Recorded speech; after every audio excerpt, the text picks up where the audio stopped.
Assalamualaikum warahmatullahi wabarakatuh. Perkenalkan, saya Trisna Diki Pamilda, calon guru penggerak angkatan 10 dari Kabupaten Purwakarta. Saya akan memaparkan aksi nyata modul 1.1 tentang filosofi Ki Hajar Dewantara. Selama mengikuti pendidikan guru penggerak pada modul 1.1 ini, saya merasa banyak perubahan yang terjadi pada diri saya. Salah satunya adalah dalam proses pembelajaran di dalam kelas. Pembelajaran yang saya lakukan sebelumnya itu lebih banyak berpusat pada guru. Padahal seharusnya pembelajaran itu berpusat pada murid. Sehingga apa yang terjadi adalah anak kurang mengeksplor kemampuan yang dimilikinya, kurang mandiri, dan tidak memiliki kebebasan dalam berekspresi. Pada modul ini, saya banyak sekali belajar tentang pemikiran Ki Hajar Dewantara, sehingga saya dapat memperbaiki proses pembelajaran yang telah saya lakukan sebelumnya. Filosofi pendidikan menurut Ki Hajar Dewantara ini menyadarkan saya akan pentingnya memberikan pendidikan yang menuntun dibandingkan hanya sekedar mengajar saja. Saya harus dapat memberikan contoh teladan yang baik kepada murid di dalam kelas, baik dalam perkataan maupun perbuatan. Banyak ide dan gagasan yang muncul sepanjang proses perubahan. Salah satunya yaitu mengubah metode pembelajaran yang awalnya teacher-centered learning menjadi student-centered learning dengan menerapkan nilai-nilai kolaboratif, aktif, mandiri, dan berani. Sebelum saya melakukan aksi nyata penerapan pemikiran Ki Hajar Dewantara dalam proses pembelajaran di dalam kelas, saya melakukan perencanaan terlebih dahulu, yaitu dengan berdiskusi bersama rekan sejawat di lingkungan sekolah. Selain itu, saya pun menyiapkan perangkat pembelajaran berupa modul ajar yang pastinya disesuaikan dengan kebutuhan murid saya di dalam kelas. Pada proses pelaksanaan kegiatan pembelajaran, saya mengawali dengan pembiasaan yaitu membaca doa bersama-sama. Pembacaan doa ini bertujuan untuk memunculkan sifat religius pada diri murid dan agar apa yang kita lakukan pada proses pembelajaran hari ini mendapatkan nilai ibadah dari Allah Subhanahu wa Ta'ala. Kemudian, saya tidak lupa untuk membuat kesepakatan kelas bersama dengan murid-murid. Tujuannya adalah untuk menciptakan budaya positif dan menciptakan lingkungan kelas yang kondusif, aman, nyaman, dan menyenangkan. Selanjutnya, saya menjelaskan apa tujuan pembelajaran yang akan dicapai pada hari ini.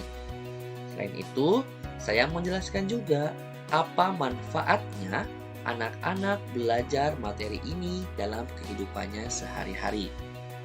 Tidak lupa, saya menjelaskan bagaimana cara menggunakan media pembelajaran yang telah kita buat bersama-sama secara berkelompok. Kemudian murid-murid pun di masing-masing kelompok saling berkolaborasi dan aktif dalam pengisian lembar kerja peserta didik yang sudah disiapkan untuk menggunakan media pembelajaran. Mereka tampak antusias dan penuh semangat saat berdiskusi. Setiap murid mendapatkan perannya masing-masing agar proses kerjasama tersebut terjalin secara aktif dan menyenangkan.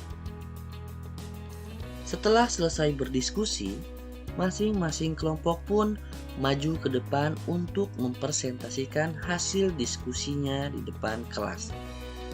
Kelompok yang lain ikut mendengarkan apa yang disampaikan oleh perwakilan kelompok yang lainnya. Terjadilah proses diskusi, saling mengecek jawaban apakah sudah benar atau masih perlu ada perbaikan. Setelah kita melakukan presentasi berdasarkan hasil diskusi masing-masing kelompok, Untuk mengetahui pemahaman siswa mengenai pembelajaran hari ini, dilakukanlah proses evaluasi. Kemudian di akhir pembelajaran, tidak lupa saya memberikan penguatan terhadap hasil diskusi yang dilakukan mereka. Selain itu, refleksi pembelajaran pada hari ini pun tidak lupa dilakukan. Agar apa? Agar kita mengetahui apakah ada hal-hal yang perlu kita perbaiki atau kita tingkatkan pada proses pembelajaran selanjutnya. Setelah seluruh kegiatan pembelajaran selesai, tidak lupa untuk membiasakan menutup pembelajaran dengan membaca doa bersama-sama. Pembacaan doa dipimpin oleh murid yang paling aktif pada hari tersebut. Dari kegiatan proses pembelajaran yang sudah saya lakukan tersebut, saya melakukan refleksi apa saja yang menjadi tantangan dan solusi agar pembelajaran berikutnya jauh lebih baik. Adapun yang menjadi tantangan adalah masih ada beberapa murid yang tidak mau bekerja sama dengan temannya. Dia hanya menyaksikan temannya mengerjakan tugas yang diberikan. Selain itu, dia pun sangat mengandalkan temannya. Dan ada beberapa murid yang malu-malu saat melakukan presentasi di depan kelas. Maka, solusinya adalah melakukan pembimbingan secara individu dan melatih mereka untuk berani berbicara di depan kelas. Dengan pembiasaan melakukan kegiatan yang serupa agar terbiasa dalam melakukan presentasi di dalam kelas.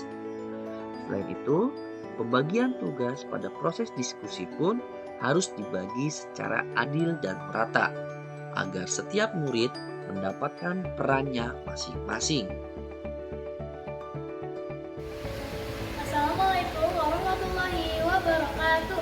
Perkenalkan, saya Isma, murid kelas 6A. Di dalam kelas, Pak Diki selalu menuntun kita untuk memahami materi sesuai dengan cara belajar kita. Hal itu membuat saya mudah memahami materi pelajaran. Saya senang sekali diajari oleh Pak Diki. Terima kasih. Wassalamualaikum warahmatullahi wabarakatuh. Assalamualaikum warahmatullahi wabarakatuh. Nama saya Ratih Rasika, saya mengajar di kelas 4B.